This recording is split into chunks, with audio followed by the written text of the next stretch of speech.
etc. Essas coisas. Mas só que elas não conseguem, por causa que tem vezes que elas estão com a percepção errada. Acreditar em si mesmo é um erro fatal. Na Bíblia, vemos relatos de pessoas que confiaram em si mesma para somente depois perceberem que isso não levava a nada. Este foi o caso de Saul.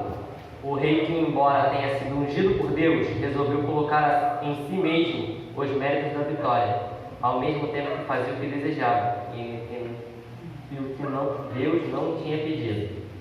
Que nem, todo mundo já conhece a história de Saul, né? Ele foi ungido por Deus para ser o rei. Só que a fama subiu a cabeça dele e ele começou a achar que tudo que ele conseguia não era por causa de Deus, e sim por causa dele mesmo. Então ele foi levando isso em si e acabou se perdendo e se afastando de Deus, e tendo muito da percepção da luz divina distorcida. A visão de Saul era distorcida e isso limitou. Na dislexia visual, ao ser identificado o problema, a pessoa poderá resolver as suas dificuldades de percepção usando óculos especiais de cores adequadas às suas necessidades. Então, os óculos dessas pessoas não são normais, igual os óculos de pessoas que usam grau. Assim, eu já usei óculos por causa de problema visual que eu tinha, eu não conseguia ler direito. Mas assim, comparado com certeza os óculos que a gente usa, que é de grau, deve ser mais barato do que esse, por causa que tem que ter cores específicas e com certeza é mais difícil de ser fabricado, por causa que são raros. Com certeza deve ser muito raro ter esses óculos especiais aí em qualquer lugar. Com certeza tem que encomendar e não deve ser fácil. E com certeza, assim, na minha opinião, eu acho que não deve ter aqui no Brasil. Mas só que se tiver, o valor do frete deve ser muito alto. Mas então, essas pessoas usam esses óculos para poder enxergar as coisas adequadamente. A gente também precisa de óculos adequados à nossa necessidade espiritual, de tal modo que a gente consiga ser vitorioso olhando diretamente para Deus e não para as coisas que a gente faz. Na Bíblia também lemos a história de campeões como Josué e Davi, que ao se colocar nas mãos de Deus lutaram e venceram batalhas. Então, quais seriam esses óculos que mostram a diferença entre as trajetórias da derrota e da vitória? Aqui ele falou que Davi colocou as batalhas dele na mão de Deus, mas teve momentos que Davi também teve uma leve dislexia, né? Quando ele colocou eu não lembro o nome do moço, que ele colocou na linha de frente da batalha só para ele morrer, para ele ficar com a mulher dele. Urias? Davi também pecou várias vezes, que nem levando a arca no negócio de boi. Só que Davi reconheceu o seu erro e conseguiu de novo olhar diretamente a Deus e voltar a ser vitorioso. Então a gente vai conversar sobre isso agora. A primeira dica é: Deus é o primeiro sempre, não importa o que a gente faça. Quando a gente passou num curso, não foi por mérito nosso, e sim mérito de Deus que nos ajudou. Por causa que tudo que a gente faz hoje em dia, Deus nos ajuda. Que nem a pessoa está querendo um emprego, ora a Deus, vai lá e consegue um emprego. Aí vai lá e fala para os outros: eu consegui sozinho, não tive ajuda de ninguém. Só usou Deus naquele momento só para conseguir vantagem.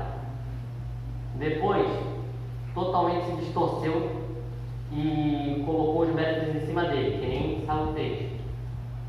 O segundo é amar o próximo.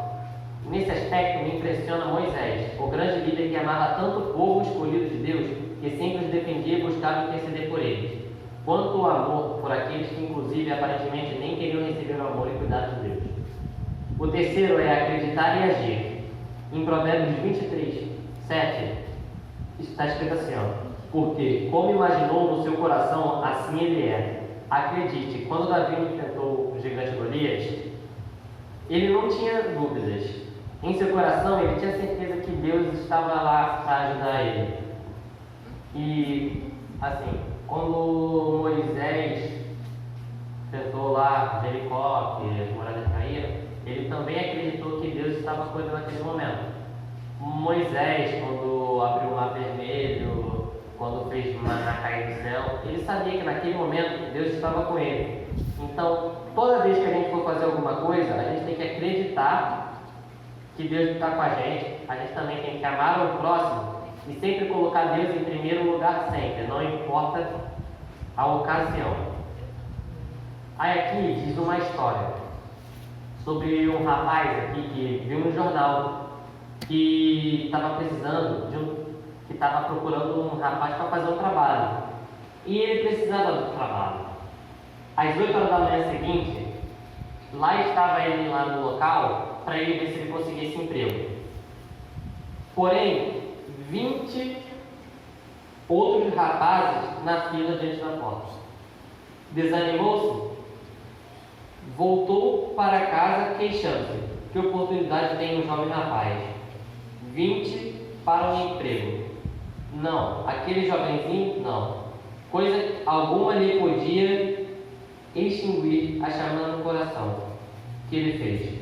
Escreveu-se apressadamente no bilhete, correu depressa até a frente e passou ao secretário dizendo: quer ter a bondade de entregá-lo ao chefe imediatamente? É muito importante que ele receba essa mensagem quanto antes. Seu entusiasmo foi comunicável. O secretário foi até o chefe e disse: lá fora um rapazinho que disse ser muito importante que o senhor leia isto imediatamente. Ele recebeu o bilhete, abriu e ali viu uma caligrafia de um menino. Estas palavras: sou o 21º garoto da fila. Não tome nenhuma decisão enquanto não me ver. O chefe sorriu, releu e levantou-se depois disso, dizendo: gostaria de ver um rapaz assim. Não se desanimou com os 20 outros candidatos à sua frente. Ele tem iniciativa. Foi à porta da frente e começou a contar até o 21. E o número 21 obteve um emprego. Precisamos aprender que Deus nos chamou para uma missão. Ele espera que nós a realizemos. Ninguém é capaz de fazer por você o que Deus espera que você o faça. Que nem várias pessoas aí já receberam um monte de missão, mas só que acham que não são capazes de fazer essa missão. Que nem Moisés, quando recebeu a missão de libertar o povo do Egito, ele não quis.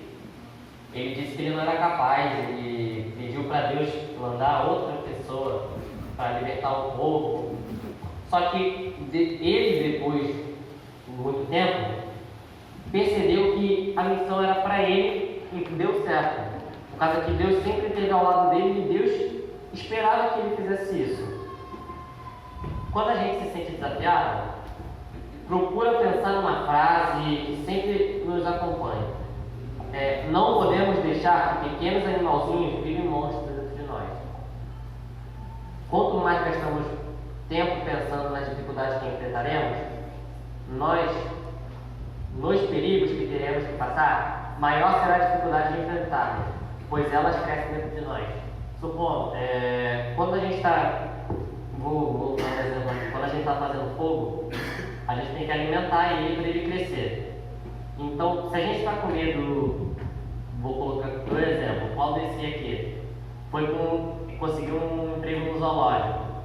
E o primeiro trabalho dele é limpar as jaulas de tigre. Tá bom. Se ele ficar alimentando aquele medo, aí mesmo que ele não vai conseguir fazer. Não importa se o tigre estiver preso, qualquer coisa. Ele pode ir lá, pensar na hipótese. Vai que o tigre arrebenta a corrente, vem me atacar. E ele vai alimentando, que nem quando a gente vai alimentando o fogo. Cada vez que a gente alimenta, ele vai crescendo mais. Então a gente tem que tentar abafar em vez de alimentar. A gente tem que enfrentar os nossos desafios. Supondo aqui, pregar é um desafio para você? Então pregue. Dar estudo bíblico é um desafio? Então faça. Dirigir um pequeno grupo é a sua dificuldade? Então dirija. Você tem medo de não conseguir o alimento necessário para ajudar a família a que você se propôs? Comece a pedir hoje. Tem medo de não conseguir entrar na faculdade ao pagá-la? Comece a estudar agora. Lembre-se, a história dos filhos de Deus é sempre de vencedor. Vitórias diferentes para as pessoas diferentes, mas sempre são de vitória.